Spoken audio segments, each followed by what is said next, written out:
For the past months, no, nag-post tayo sa ating series sa Old Testament, and it's just this Sunday, no, that we are going to go back, and retract o makabalik ulit tayo. Okay? 2 Kings chapter 13 verse 14 to 35. Let's read together.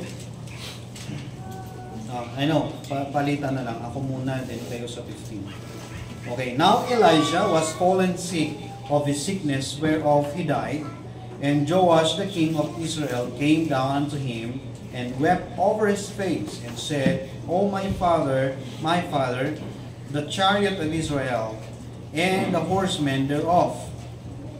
Elijah said unto him, Take Baal's arrows, and he took unto him Baal's arrows. And he said unto the king, he said to the king of Israel, Put thine hand upon the bow. And he put his hand upon it. And Elisha put his hands upon the king's hands. And he said, Open the window of his door. And he opened it. Then Elisha said, Shoot. And he shoot. And he said, The arrow of the Lord's deliverance, the arrow of deliverance from Syria. For thou shalt smite the chariots of And he said, Take the arrows. And he took them. And he said unto the king of Israel, Smite upon the ground. And he smote thrice, and stayed. And the man of God was wroth with him, and said, Thou shouldest have smitten 5 or 6 times, and then thou shalt Israel till thou hast Shimei, whereas thou hast Syria. And Elisha died, and they buried him. And the bands of Moabites invaded the land at the coming in of the year. And it came Asiya.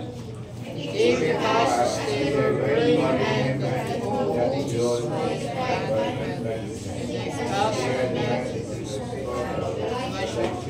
And the man was cut down, and started to Elisha. But Hazael king of Syria oppressed Israel all the days of Jehoahaz. And the Lord was gracious to them, and had compassion on them, and had respect unto them, because he was loving unto Abraham, Isaac, and Jacob, and would not destroy them, neither cast them from the So Hazael king of Syria died, and Ben-Hadad his son reigned in his stead. And Jehoahaz, the son of Jehoahaz, took out the hand of Ben-Hadad, the son of Hazael, the cities which had taken out the hand of Jehoahaz, his father by war. 3 times did Joash beat him, and recovered the cities of Israel. May the Lord bless His word. Let's pray. Father God, thank you for this wonderful time again to meditate your word. I-bless mo kami, Panginoon, ng iyong mga salita. Dalangin po namin ang Banal Espiritu na siyang maggabay sa aming pag-aaral at pagbubulay-bulay. Magbigay po ng kaunawaan, Panginoon, sa amin pong mga puso at isipan, nang sa ganoon maging kaluwalhatian mo ang bawat salitang aming matutunan at may apply namin sa aming pagsunod at paglakad, Panginoon. Purihin ka at patawarin mo kami sa mga kalikuan na nakikita mo sa aming puso. Naway ikaw ang luwalhati, Panginoong Diyos. Ito po ang aming panalangin sa pangalan ni Jesus. Amen. Upo na po tayo, mga kapatid. So, going back sa ating pong mga nakaraang pag-aaral, tayo pa rin ay nasa panahon na kung saan ang bansang Israel during this time ay nasa divided kingdom po sila. Alam natin na ang dahilan ng pagkahati ng Israel ay dahil sa pagpapalo ng Diyos. No, it is a chastisement of God due to the sins of Solomon. No, dahil sa kasalanan ni Solomon, na divide yung kingdom at nagkaroon po ng Northern Kingdom at saka Southern Kingdom. And so, dalawang hari ang every year, no? And throughout this divided kingdom, of course, dalawang hari, pero iisa lang silang Israelites. At kapag nagbabasa tayo sa panahon ng divided kingdom, pag sinabi yung Israel, dapat tingnan natin kung saan tumutukoy ito. But the word Israel is more often referred to the northern kingdom. Kasi po yung southern kingdom, sila ay tinawag na Judah. So, kingdom of Judah. Judah is a small part ng Israel, no? 2 tribes lang, 2 tribe lang nandyan. Yung tribe ni Judah at saka yung tribe ni Benjamin. So, mga kapatid, during this time, okay, nasa divided kingdom, yung northern kingdom, which is Israel, ay tinatawag din silang Samaria. Okay? Samaria. No, ang Samaria, kaya sila tinawag na Samaria is not a good name. It is a bad name. Kumbaga, it's a label of disappointments, yung Samaria. Okay? Kumbaga, parang sa panahon kasi ng dito, yung Northern Kingdom ay hindi na siya nagiging pure Israelites. So, they are being nag-gentilize na sila, nagkakaroon na ng mix kasi yung mga kalalakihan nila at kababaihan ay nag-aasawa na ng hindi na pure Israelites. So totally, because of this time ay pabagsak ang Israel. So pag mababasa natin sa chapter na to, chapter 13 verse 1 hanggang 13, nandyan sa kingdom of Judah, ang hari that time ay si Joash. Okay, King Joash. And sa kingdom of Israel ay si Jehoahaz. Okay? And Jehoahaz continue the sin of his father Jeroboam. 'Di ba? Ang isang common dito sa divided kingdom, mga kapatid, itong northern kingdom ay continuous ang pamumuhay nila sa kasalanan because of the king. No, wala pa yatang king dito na umupo na talagang righteous. From the time kay Jeroboam, tuloy-tuloy 'yon na unrighteous. Even sa panahon ni Jehoahaz.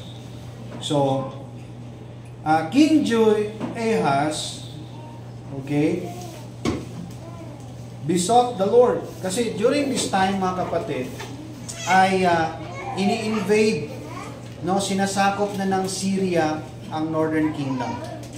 Okay? Unfortunately, itong time na ito, mga kapatid, ay pinapahirapan na sila. They were being oppressed by the Syrians. Okay? Naalala niyo yung isang soldier captain na naligo sa Ilog Jordan, na si Naaman. He is a Syrian, di ba? So yan po. Okay, so yan ang sumasakop sa kanila. So Syrians is being powerful this time at sinasakop nila yung Northern Kingdom. At sa panahon po ni King Jehoahaz, siya ay nakiusap sa Panginoon sa verse 4. So sabi ito, and Jehoahaz besought the Lord, and the Lord hearkened unto him, for he saw the oppression of Israel, because the king of Syria oppressed them. Okay? Although, ito pong hari ng Israel na to, sa Northern Kingdom, hindi po siya godly. But because of the suffering na nararanasan ng kanyang bansa, ay nanalangin siya sa Panginoon at humingi ng tulong. And the Lord hearkened. Pinakinggan naman siya. Okay? The Lord hearkened sa verse 5. No? And the Lord gave Israel a Savior, so that they went out from under the hand of the Syrians. And the children of Israel dwelt in their tents as before time. So binigyan sila ng Savior. Now, sino kaya yon? No? Sino yung Savior na yon? Verse 6, nevertheless, they departed not from the sins of the house of Jeroboam, who made Israel sin, but walked wherein, and there remained the grove of Samaria. Ayan. Ang masama lang dito, mga kapatid, kahit pinakinggan ng Panginoon si Jehoahaz at kinausap sila, pinakinggan siya ng Panginoon, may sabi niya, o sige, bigyan ko kayo ng, ililigtas ko kayo dyan, hahanguin ko kayo sa oppression na yan. Pero, dapat iwanan niyo yung kasalanan. Iwanan niyo yung idolatry. Ang problema, ayaw nilang iwanan and they continue to live in idolatry. Di ba?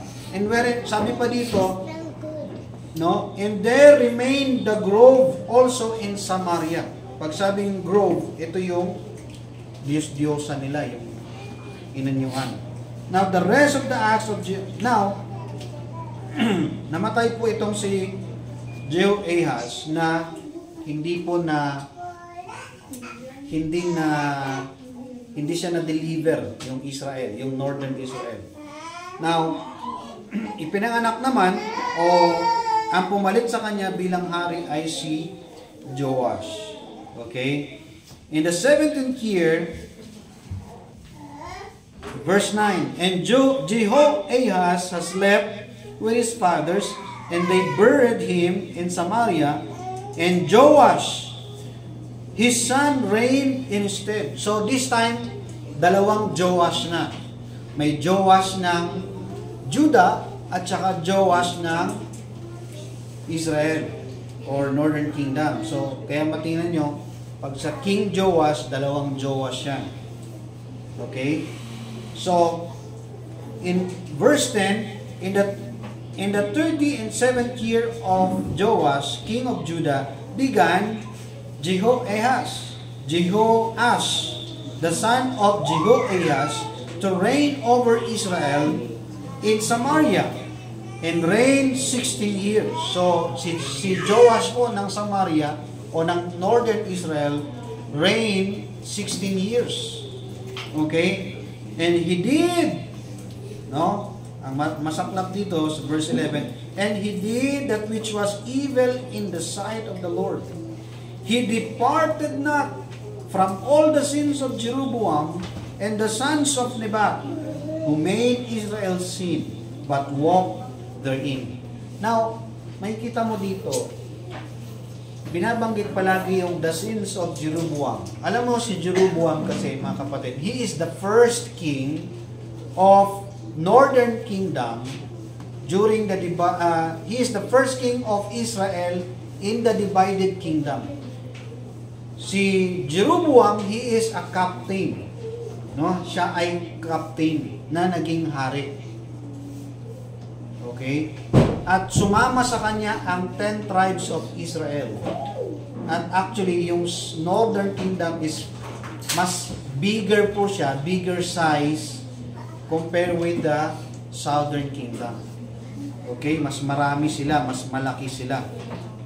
And ito pong mga after Jeroboam, sunod-sunod po ang mga naging successor niya ay katulad niya din na suwain. Kasi tuloy-tuloy po ang admonition ng Panginoon sa kanila through prophets that they should come back. Bumalik kayo, magsisi kayo, iwanan niyo yung mga idols na yan, bumalik kayo sa pagsamba. Kasi what Jeroboam did, ang ginawa po ni Jeroboam ay nagtayo siya ng sariling templo, nagtayo siya ng sariling pagsamba. Ang sabi ng Panginoon sa kanila, through prophets, iwanan niyo yan, bumalik kayo sa tamang pagsamba. Kasi yung talagang temple ay nasa Judah. At yun, ayaw naman nilang bumalik doon kasi nga, because of pride, because of what happened during that time, so ayaw nilang bumalik. So they keep doing And yung establish ni Jeroboam ay tinuloy-tuloy ng kanyang mga successor. Actually, si Joash, itong Joash na to ay kaapu-apuhan niya na yan. Okay? But, he continued, sabi dito, he did not departed. No? He did that which was evil in the sight of the Lord. He departed not from the sins of Jeroboam, the son of Nebat, and who made Israel sin. Na nakakalungkot dito, because of their wickedness, it made them sin, no?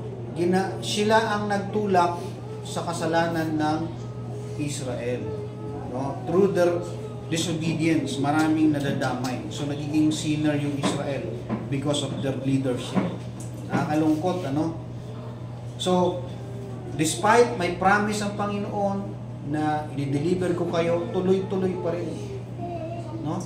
Tuloy-tuloy pa rin sa kasalanan. Now, in verse 14, verse 14, nabasa natin kanina dito. Now, Elisha was fallen sick. Si Elisha, he is the prophet serving the northern Israel. Okay? Which is, kapag may propeta, lagi nating tatandaan kung sino yung hari at kung saang bansa. Okay? Saang part, southern ba yan o northern? Okay? At dito, si Elisha ay nagsiserve siya sa northern kingdom at maraming hari ang nagpalit-palitan pero he remained as a prophet. Now, during this time, si Prophet Elisha ay matanda na and sickly. Kita mo, ang propeta nagkakasakit din. Diba? Kahit sila ay kayang magpagaling ng mga may sakit. I mean, inalapitan sila para sa kagalingan. Meron pang ang patay binuhay. Diba? Through them. Pero sila may sakit. And he's about to die. So sabi ito, now, verse 14, Elijah was fallen sick of his sickness, whereof he died. And Joash, king of Israel, came down to him, and wept over his face, and said, O my God, my father, the chariot of Israel, and the horsemen thereof. Nung malaman po ni King Joash, yung kalagayan ni Elisha, ay nagmadali siya puntahan si Elisha. Bakit? Why is it King Joash in a hurry to meet Elisha? Kasi po, worried po si King Joash. Dahil po si Elisha ay propeta ng Diyos, and it is, even though po si King Joash ay hindi po faithful sa Panginoon, hindi naman lingid sa kaalaman niya that there are so many victories in Israel, kaya hindi sila tuluyang nagagapi ng kalaban dahil ginagamit ng Diyos yung mga propeta. At this time, walang nakikitang successor si Elisha. This time, wala pa. Okay? At kumbaga, ang pinamanang kaharian sa kanya ng kanyang tatay ay isang kaharian na tila baga mahina. Pag walang propeta kasi, magiging weak ang kalagayan nila. And so, iyan po ang isa sa mga nakikita nating reasons.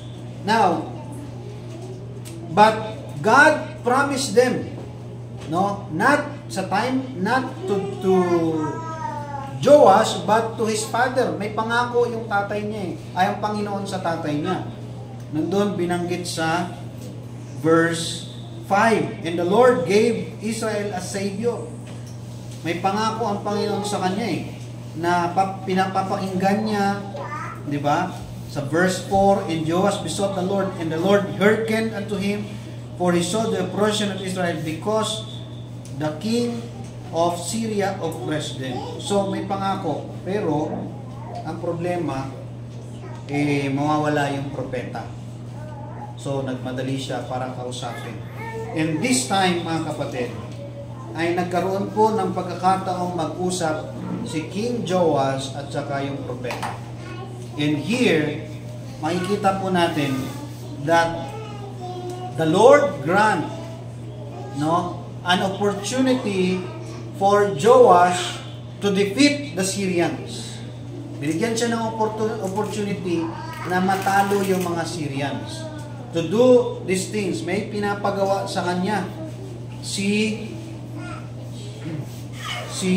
Elisha. So verse 15. Sabi ito, and Elisha said unto him, take bow and arrows.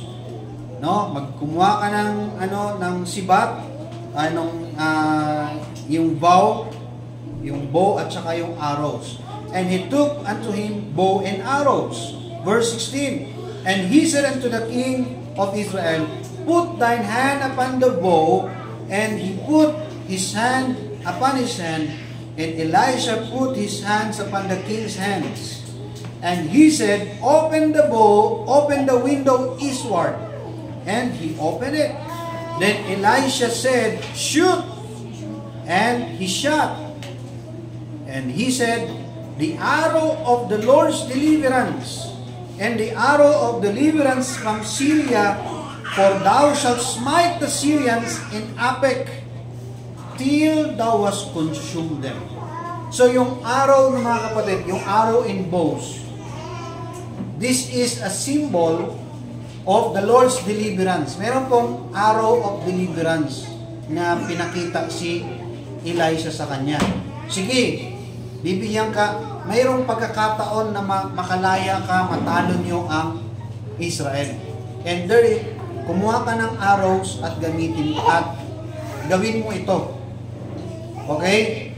So, yan ang pinapagawa ni Elisha sa kanya. Kaya lang, anong ginawa ni King Joash? So, verse 18. And he said, take the arrows, and he took them, and he said unto the king of Israel, smite upon the ground. And he smote thrice, and stayed. So, ang ginawa po ni King Joash, sinunod niya si Elisha, but after 3 times siyang ginawa, tumigil na siya. Okay? Sabi niya, tirahin mo sa ground. Nabukas ng window eastward, and then he smite. Diba? Parang tinira niya pa ground. Pero 3 beses lang. Okay? Nung pagtira niya, tumigil na siya. He stayed. Basahin niyo yung kasunod na verse. Verse 19. And the man of God was wroth with him, and said, thou shouldest have smitten 5 or 6 times. Then hadst thou smitten the Syria till thou hast consumed it. Whereas now thou shalt smite Syria but thrice. So, bakit nagalit si Elisha?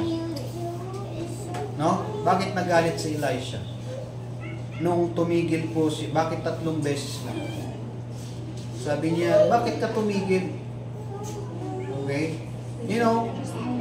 As I read some commentaries about this, it seems that Joash is double-minded about the process. Nagdududa siya na itong pinapagawa sa kanya may sense. Kasi nandun sila sa taas, tapos sisibat niya sa lupa. Wala naman siyang titirahin eh. Pero lahat ng bow, pero sabi niya, ano ba naman to? Diba? Parang wala namang kwenta. So, tinigil niya. At nagalit si Elisha. Sabi niya, dapat ginawa mo yan 5 to 6 times. Because each of that symbolize your win against Syrians. Diba? Kada isang bow na tinira mo yan ay panalo mo against the Syrians. So, and after that, he died. Elisha died. Namatay na siya. So, 3 tira lang si si King Joash. And indeed, pag tinignan mo sa last verse, ano nangyari? Then Jehoahaz the son of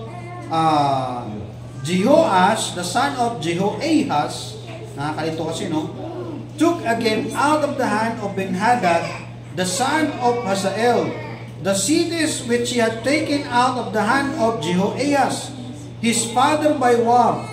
No, sabi ito, 3 times did Joash beat him and recovered the cities of Israel. So, 3 beses niyang na-recover. 3 beses niyang natalo yung mga Syrians. Okay? So, ano makikita natin dito, mga kapatid? What Joash, sa attitude ni Joash towards the man of God and towards the given opportunity, kasi, you know what, binigyan siya ng opportunity na manalo eh. However, yung attitude niya about it, ano makikita natin? Diba?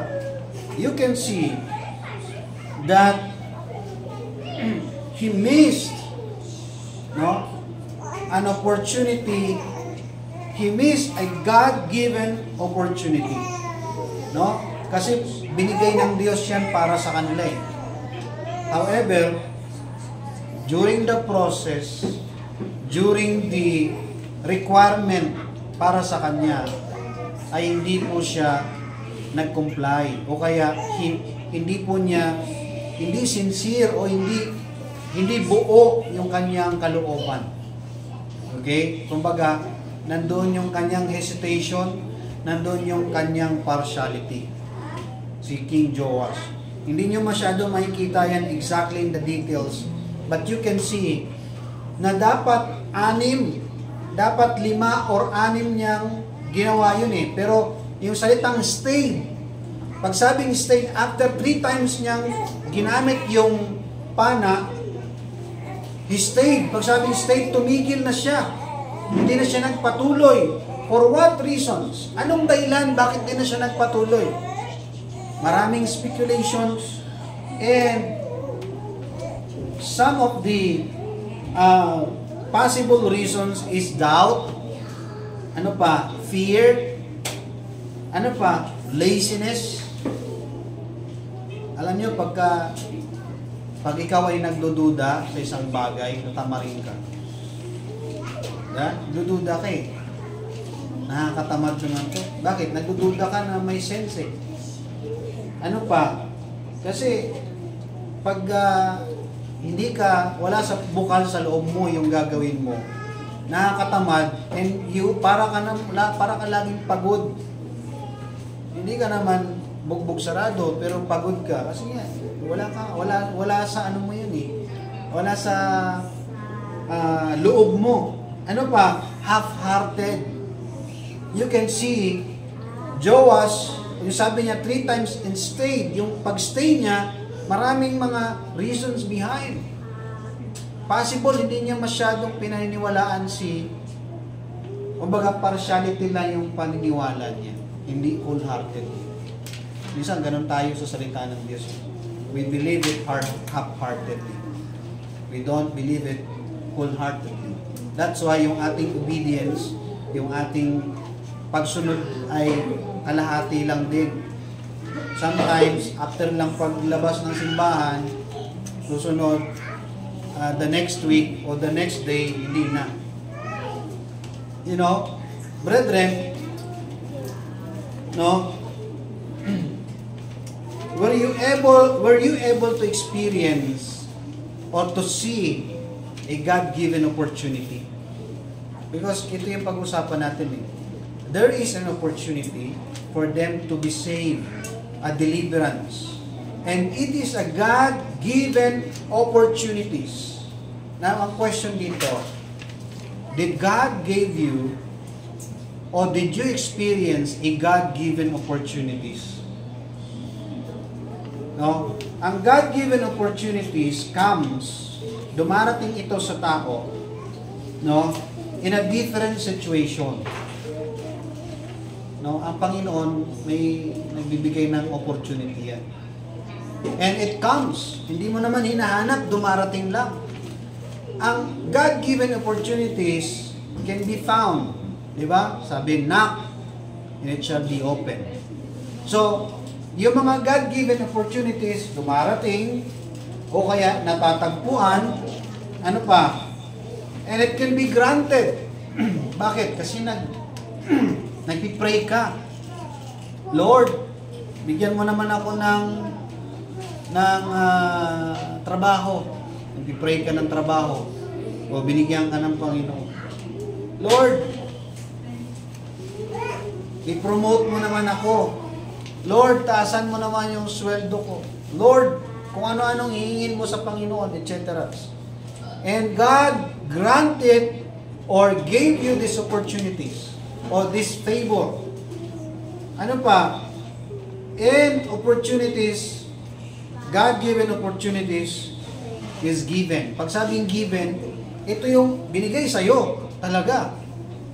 And you have opportunities.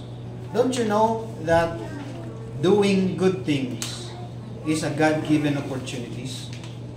Di ba sabi sa Galatians 6, 9, and 10? Ang sabi doon? No?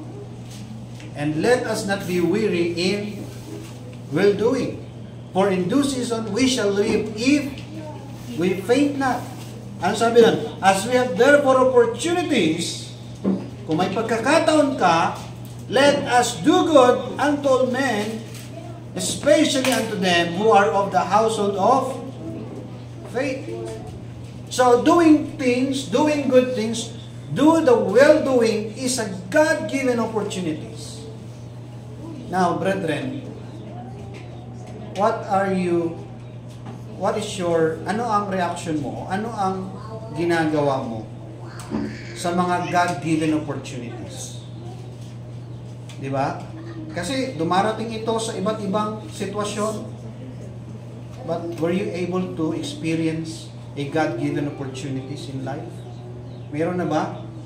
Naka-experience ka ba ng mga galing sa Diyos na oportunidad? And how you gonna do it? How you react on it? On what you gonna do if you receive or if there comes or there you found or you have been granted or you have been given with these opportunities, a God-given opportunities. Anong gagawin mo o anong ginagawa mo? Knowing King Joash had a situation. Alam niyo yung sitwasyon ni King Joash? Is a dangerous and a threat of severe captivity. Yung panahon po ni Joash, ang senaryo po niya, ang situation niya, ay napakadelikado at there is a threat of severe captivity in the kingdom. Actually, ino-oppress na nga sila eh. Pero hindi pa ito yung ultimatum o pinakamatinding captivity na dinadanas nila. Pero kapag hindi ito naagapan, they may experience a severe captivity. Alam niyo kung bakit? Ang ginagawa ng mga Syrians sa kanila ay parang pag dinaanan sila ng mga Syrians, para silang mga alikabok. Yan sa description eh. They are like dust.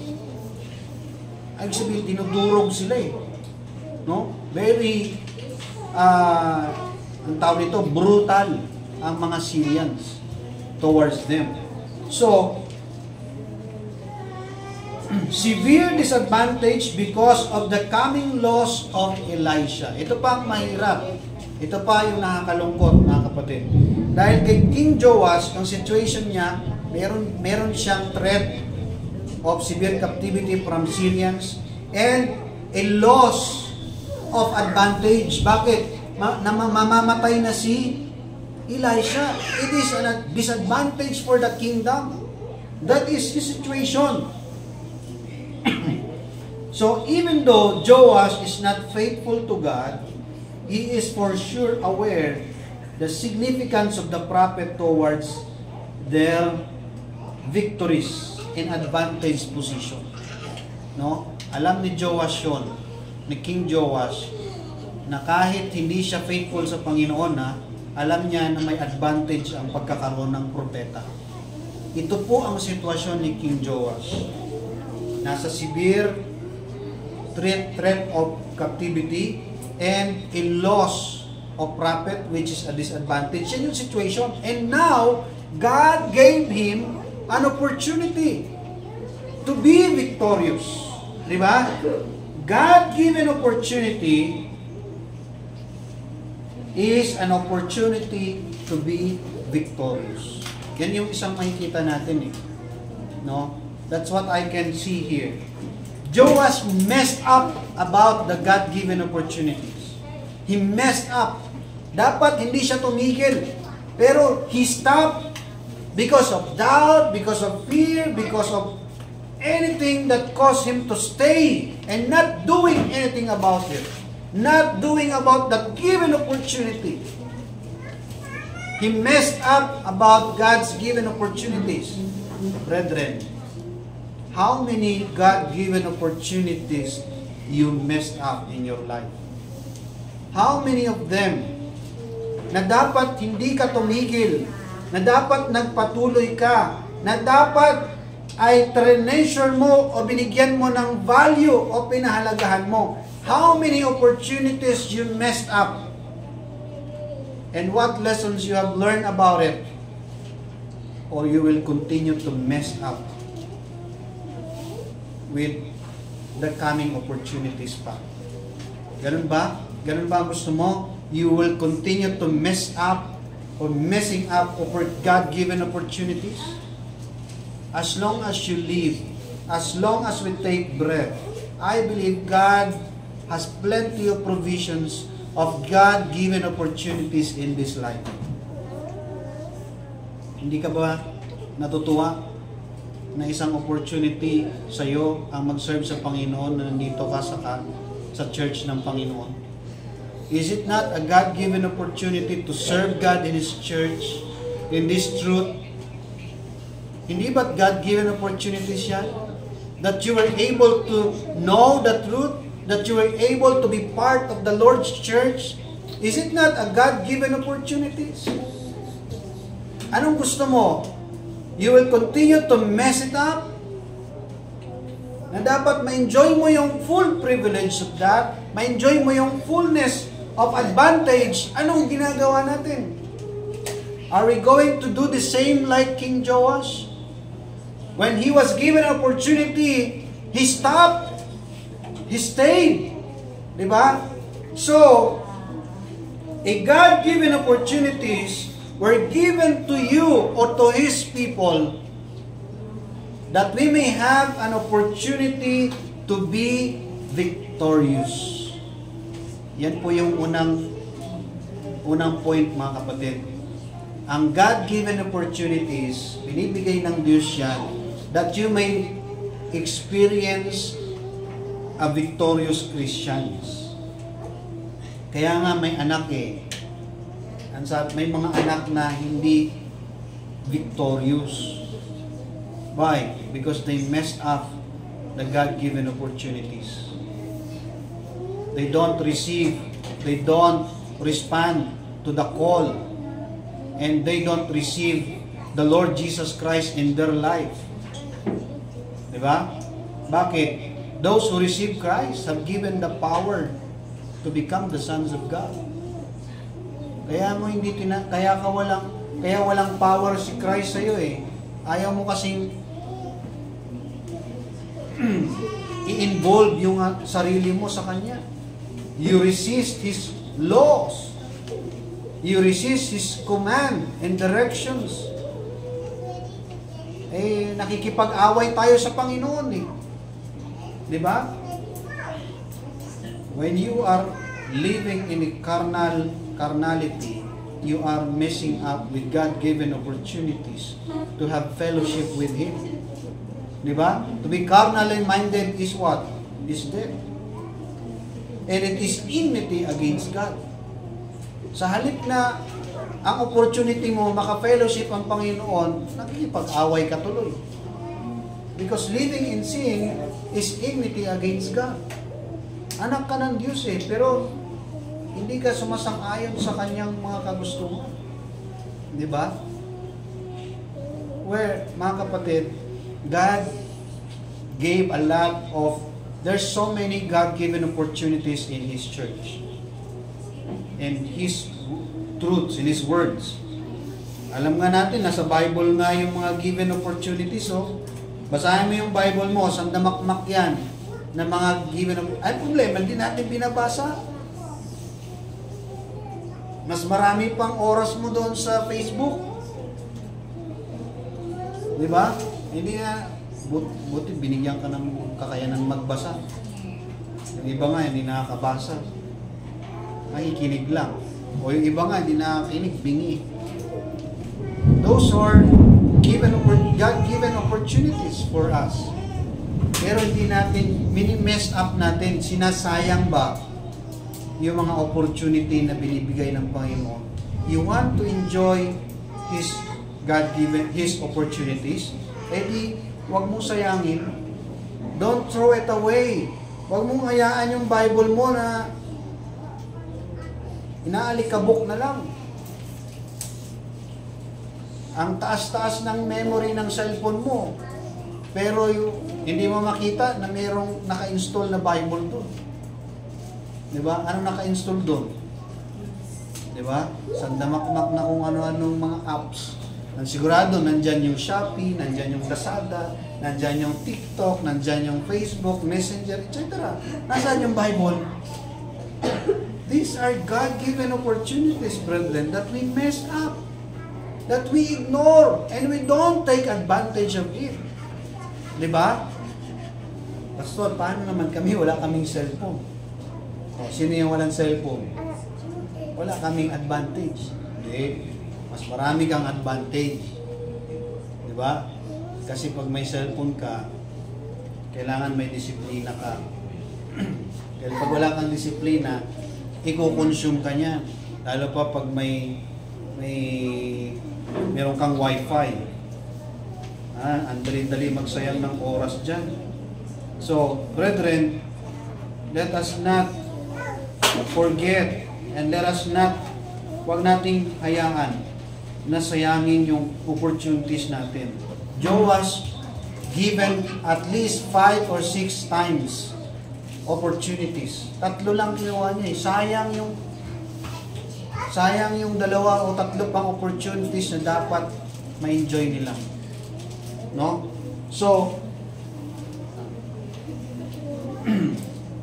sabi sa 1 Corinthians 9:24, ang sabi sa 1 Corinthians 9:24, yan nyo, yung Bible natin, basahin nyo, kasi God-given opportunity yan.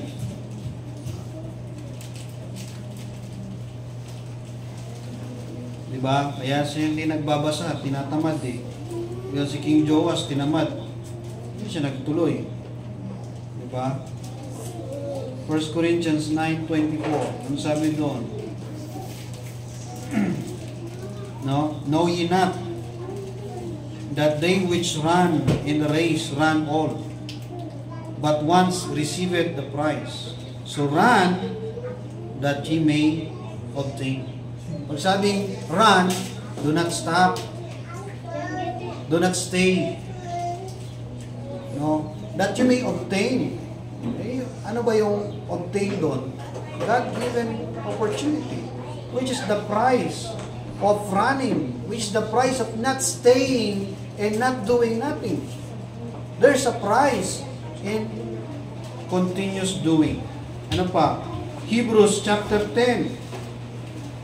No, Hebrews chapter 12. Ano po sabi dyan sa Hebrews chapter 12? No?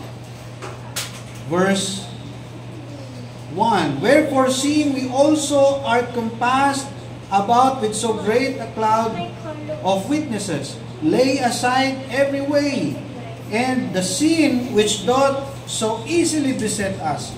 Sabi ito, let us run with patience the race that is set before us.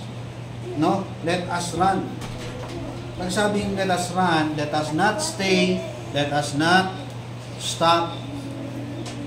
Let us keep going with patience. Alam nyo, ang kalaban, ang antidote, ang pangontra sa katamaran ay pasensya. Ikaw ay tamad, ang pangontra dyan ay tiyaga. Okay? So, do not stop because of your doubt, because of your fear, because of your laziness, or because of being half-hearted. Alam mo yung half-hearted? Yung double-minded? Yung sabi ng Bible doon, a double-minded man is unstable in all his ways. God-given opportunity is not only an opportunity to be victorious, but also an opportunity to serve God. Pagkakataon mo na yun para makapaglingkod ka sa Panginoon. Pero anong ginagawa ng karamihan o ginagawa ng isang hindi sumusunod? Sinasayang niya yung opportunity na maglingkod sa Panginoon. No, brethren, to serve God is an opportunity. It's not a burden. To serve God, it's not, hindi ito pahirap na maglingkod ka sa Panginoon. It is an opportunity. It is a privilege. It is His given opportunity to every born of God. No? Opportunity yun Maglingkod ka sa palasyo. Di ba? Opportunity yun. Ma-hire ka sa palasyo, mag-serve ka doon sa mismong presidente. Opportunity yan. It's a great opportunity. Not everyone has given that kind of opportunity. Much more to God. Not all were called to serve. No? Or have given the opportunity to serve. Hindi lahat. Okay? It is opportunity to serve the Lord and give to the God the glory. Diba? Sabi sa Psalms 100 verse 2, serve the Lord with gladness. Psalms 2 verse 11, ang sabi doon, serve the Lord with fear and rejoice with trembling. When your heart are set to serve the Lord with joy, all reasons for you to stop doing the will of God will be overcame. No? Na-overcome mo lahat ng mga reasons o dahilan o alibay na ikaw ay titigil. Okay? God-given opportunity is the opportunity to be victorious, opportunity to serve, and last, an opportunity to worship Him. No? Kaya Kanya binibigyan ng mga oportunidad. No? Nililay down sa iyo. That you may have an opportunity to worship Him. No? Diba? Sabi sa Psalms 86 verse 9, all nations should worship the Lord. Psalms 95 verse 6, oh come and let us worship. Let us exalt Him. Sabi sa Psalms. Opportunity yun. Kasi yung pag-worship sa Panginoon, hindi po yan kayang gawin ng kahit sino. Except to those who have given the life, spiritual life. No? Now, in conclusion, brethren, God gave opportunities. God-given opportunities is a display of God's faithfulness to His promises towards His people. While He disciplined us, habang dinidisiplina niya tayo, kung meron tayong nagagawang mali, katulad po ng Israelites, under discipline sila, no? Dahil sa kanilang kasalanan, yet He never forget His promise. May pangako kasi sa Panginoon sa Israel It is He promised to Abraham, Isaac, and Jacob. God has a covenant to Abraham, Isaac, and Jacob. While He disciplined them, He never forgets His promise to bless them. Ganun din tayo mga kapatid, bilang mga anak ng Diyos, bilang mga nasa church ng Panginoon o tinawag, habang tayo ay dinidisiplina ng Diyos sa mga pagsuway natin sa Panginoon, don't forget that He never forget His promise to bless you. Hindi Hindi niya kinakalimutan yon. Hindi katulad natin, kapag nangako tayo sa isang tao, tapos we messed up, that person messed up to us, nakagawa ng mali sa atin, huwag mo nang asahan yung pangako ko sa iyo. Diba? Ganon tayo eh. Nangako ka, o ganito, ganon, magpakabait ka lang, pangako ko sa iyo, ganito, ganon, eh ginago ka. Diba? Ginawan ka ng masama. Kaya wag kang aasa sa pinangako ko sa iyo. Wala nang mangyayari to. God is not like that. While He disciplines you from every specific sins, while God deals with our specific sins, He never forget that He has a promise to us. And He promised that He will never leave us nor forsake us. Kaya nga may discipline siya. Kaya nga may disiplina siya. Kaya nga yung Israel, how many kings and how many years the Lord continued to admonish them with prophets despite they keep on worshiping idols. Diba? Hanggang panahon pa ni Hosea, ang haba-haba na nun. Until na ma-exile sila, masakop sila. Doon, pinahirapan o nakinaptive sila sa ibang lugar. Andun pa rin yung pangako ng Panginoon. Kahit na sila ay pinapalo ng Panginoon. Napakabuti ng Panginoon. Sana ma-appreciate natin yun. Ganon din yun sa atin eh. Na kahit sumusuway tayo, pasaway tayo, andyan pa rin ang Panginoon eh.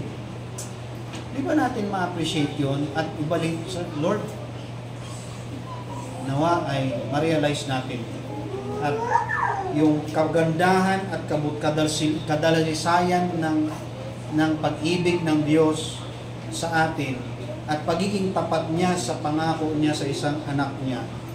Ay sana yun ay magtulak sa atin para mahimasmasan tayo at bumalik tayo sa ating tamang ulirat.